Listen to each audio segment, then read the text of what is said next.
মরহুমের আত্মীয় স্বজন সকলকে জানানো হইল একটি সুসংবাদ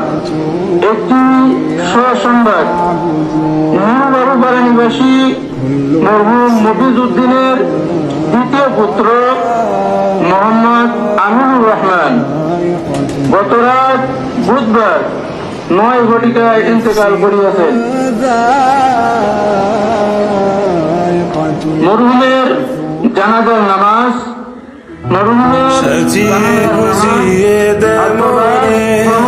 সজনী তোরা সাজিয়ে গুজিয়ে